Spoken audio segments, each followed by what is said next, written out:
ओम श्री गणेशाय नमः। ज्योतिष की श्रृंखला में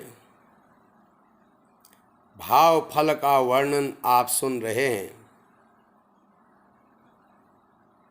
जिसमें अभी तक 8 ग्रहों का भाव फल संक्षेप में वर्णित किया जा चुका है। आइए आज केतु का भाव फल कहें। आप सभी प्रिय दर्शकों का अपने चैनल सनातन दर्शन में हार्दिक अभिनंदन। दर्शकगण, ये केतु है और यहाँ पर लग्न लिखा हुआ है। लग्न पर केतु के होने का क्या फल होगा, इसी क्रम से हम अलग अलग भावों के बारे में कहने का प्रयास करेंगे। यहाँ पर लग्न लिखा है एक का मतलब होता है मेष राशि। तो इस कुंडली में हमने मेष लिखा है, मेष लग्न लिखा है। हो सकता है आपके अपनी जन्म कुंडली में यहाँ पर कोई दूसरा लग्न हो, तो यहाँ पर कोई भी अलग अलग राशि हो सकती है। तो आइए हम थोड़ा समझने के लिए इसमें मेष लिखा गया है। अब केतु, यहाँ पर केतु के विविध भावों का फल वर्णित करेंगे। तो केतु जो ग्रह है, अगर वह लग्न में हो जाता है यहाँ पर, तो व्याकुलता बनी रहती है। शरीर में वात विकार भी होते हैं, पीड़ा हो सकती है। स्त्री और संतान आदि के बारे में निरंतर चिंता बनी रहती है लग्न में केतु के होने से। ये संक्षेप में आप सुन रहे हैं। अब आइए द्वितीय भाव में जब केतु होता है, तो लग्न से ये लग्न है, यहाँ से दूसरा भाव यहाँ पर है। तो द्वितीय भाव में केतु के होने पर क्या फल होता है, उसकी चर्चा करें। द्वितीय भाव में केतु के होने से यह पैसे की बर्बादी करवाता है, पैसे का अपव्यय करवाता है। अपनी दशांतर दशा में धन नाश हो सकता है। अपनी वाणी के कारण या अपने वचनों के कारण दूसरे लोगों से विरोध हो सकता है, और जमा किया हुआ धन भी नष्ट हो सकता है। अब आइए तृतीय भाव में जब केतु हो, तो लोगों से प्रायः विवाद रहता है, लेकिन जातक विजयी रहता है। ऐसे जातकों को जिनका तीसरे भाव में केतु होता है, उनके भुजाओं में दर्द की संभावना रहती है और उनका मन उद्वेलित रहता है, भय भी बना रहता है। यह भ्रातृ पक्ष के लिए बहुत अनुकूल नहीं होता। आइए अब चौथे भाव के केतु के फल का वर्णन करें। चौथे भाव में केतु के होने से माँ के सुख में कमी रहती है और पैतृक संपत्ति संबंधी उलझनें रहती हैं, अथवा पैतृक संपत्ति का लाभ नहीं मिलता है। यदि केतु उच्चस्थ हो तो ये फल फिर खराब फल नहीं होता, फिर शुभ फल की प्राप्ति होती है। मेष, वृष, मिथुन, कन्या और वृश्चिक, इन राशियों में केतु के यहाँ होने पर फिर फल अच्छा होता है।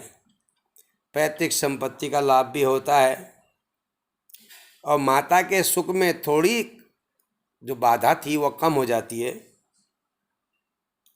आइए पंचम भाव में केतु के होने पर क्या फल होगा। पंचम भाव का केतु संतान की तरफ से कष्ट देता है, भाइयों में कलह करवाता है। स्वयं मनुष्य को, जातक को पेट संबंधी बीमारियां हो सकती हैं, वायु विकार हो सकते हैं, वात रोग हो सकते हैं। आइए छठे स्थान पर केतु का क्या फल होता है। छठे स्थान पर केतु जो है शत्रुनाश करता है और जातक के पराक्रम में वृद्धि होती है। केवल मामाओं की तरफ से थोड़ी असुविधा रहती है। ऐसे लोगों को चार पांव वाले जो जानवर होते हैं, चौपाए, गाय, भैंस, घोड़े, बिल्ली, कुत्ते, उनसे सुख मिलता है। सप्तम स्थान में केतु के होने से पत्नी के स्वास्थ्य को बिगाड़ सकता है और ऐसा व्यक्ति हमेशा यात्राओं में रहता है। उसको यात्राओं की चिंता भी सताती है, यात्राओं में उलझने भी होती है। अब आइए अष्टम भाव में केतु का फल।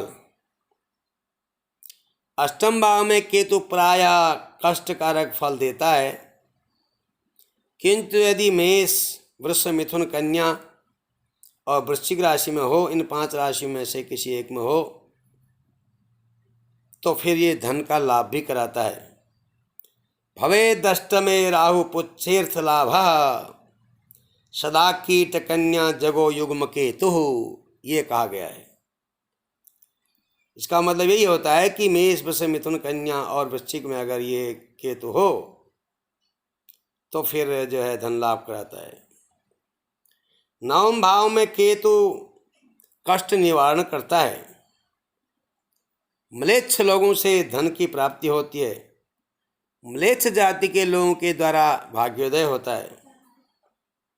अपने सहोदर, भाई, बहन के कारण मन में व्यथा रहती है और भुजाओं में परेशानी भी होती है। आइए अब दसम भाव में केतु के बारे में कहें। यदि दसम भाव में केतु हो तो पिता के सुख के लिए बाधक होता है। 48वें वर्ष के बाद पराक्रम में विशेष वृद्धि होती है, कार्य क्षेत्र में भी प्रगति होती है। यदि मेष, वृष, कन्या और वृश्चिक का केतु मिथुन का भी दशम में बैठा हुआ हो तो वो शत्रुओं का नाश कराता है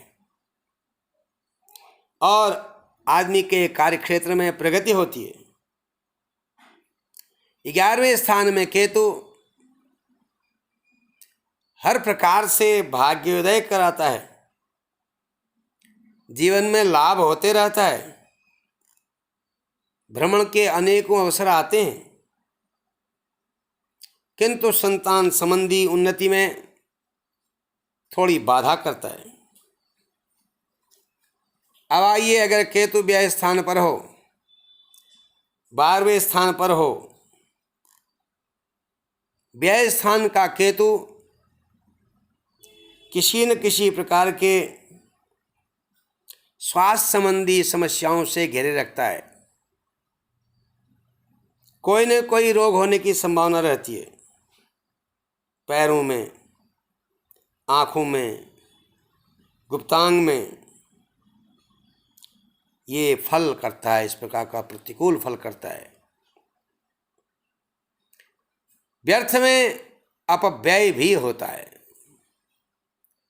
ये केतु के 12वें भाव का संक्षिप्त फल था। लेकिन एक बात ध्यान में रखें, राहु केतु जैसे ग्रह के साथ बैठे होते हैं वैसा फल करने लगते हैं। यदि राहु और केतु शुभ ग्रह के साथ बैठे हों तो उस शुभ ग्रह का जो फल है अपनी दशा में दे देते हैं, उस ग्रह को मौका नहीं देते। उनका स्वभाव शुभ ग्रह जैसा हो जाता है। इसलिए ये नहीं मानना चाहिए कि केतु, राहु केतु जो पाप ग्रह हैं प्रायः खराब ही करते हैं। ये जो आपने सामान्य तरीके से इसका भाव फल सुना, ये एक आरंभिक ज्ञान है एक प्रकार से। इसको आप बिल्कुल ऐसा मत समझ लें कि 100% पक्का है, लेकिन इसको जानना बहुत ज़रूरी है।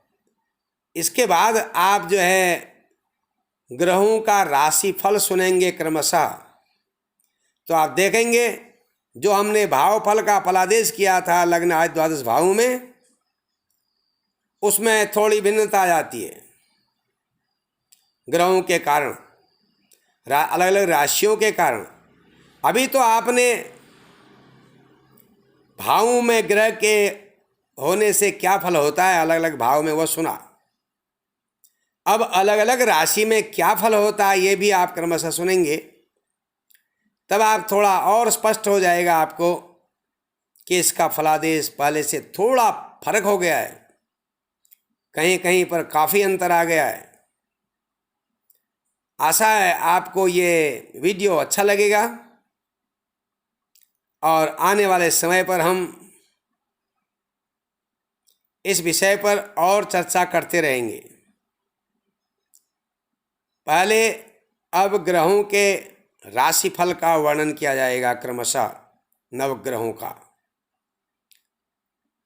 आप सभी प्रिय श्रोताओं को, दर्शकों को, ज्योतिष प्रेमियों को अनेकों हार्दिक शुभकामनाएं। हर हर महादेव।